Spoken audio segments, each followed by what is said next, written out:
Sarvamanthan news महाराष्ट्रामध्ये आपलं स्वागत। पाहूयात आजच्या टॉप 10 हेडलाईन्स। देशमुख हत्या प्रकरणात सरकारी प्रतिनिधींनी धनंजय मुंडेंना वाचवलं। सुरेश धसांचं नाव न घेता मनोज जरांगे यांचा गंभीर आरोप। धसांनी डोक्यावर पाप घेतलं, त्याचे परिणाम भोगावे लागतील, जरांगे यांचा इशारा। संतोष देशमुख हत्येची आरोपीत सुदर्शन गुलेंची कबुली।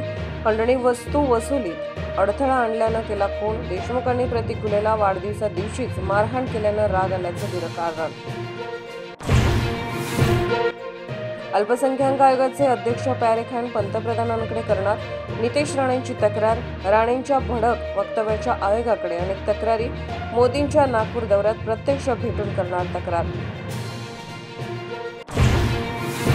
पाशवी बहुमत मिळवलेल्या सरकारचा निराश अर्थसंकल्प। अधिवेशनातही काही हाती लागलेलं नाही। उद्धव ठाकरेंचा हल्लाबोल। बटेंगे तो कटेंगे म्हणणारे मोदींची सौगात घेऊन मुस्लिमांच्या घरी कसं जाणार, ठाकरेंचा भाजपला सवाल।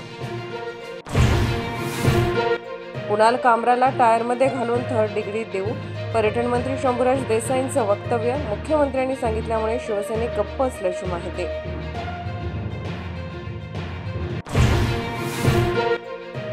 कुणाल कामराच्या युट्यूब चॅनलला दहशतवादी संघटनांकडून फंडिंग तक्रार करण्यासाठी राहुल करणार शिष्टमंडळासह खार पोलीस स्टेशनमध्ये खार पोलिसांना युट्यूबकडे चौकशी करण्याचं आवाहन।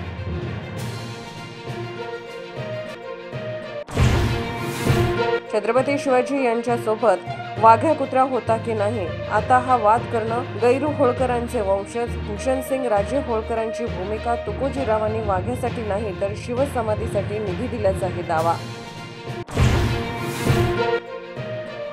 ओला उबरच्या धर्तीवर केंद्र सरकारच्या पुढाकारात लवकरच सहकारी टॅक्सी योजना।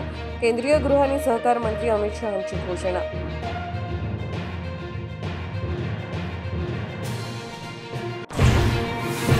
ओडिसात आमदारांच्या निलंबनाविरुद्ध आंदोलन करणारे काँग्रेस कार्यकर्ते आणि पोलिसांमध्ये झटापट। पोलिसांकडून आंदोलकांवर वॉटर कॅननचा मारा तर आंदोलकांनीही पोलिसांवर फेकल्या खुर्च्या।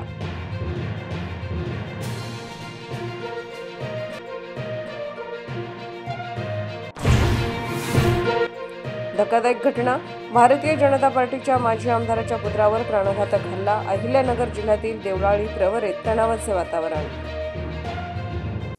सार्वमंथन न्यूज महाराष्ट्राला लाईक करा, शेअर करा, सबस्क्राईब करा।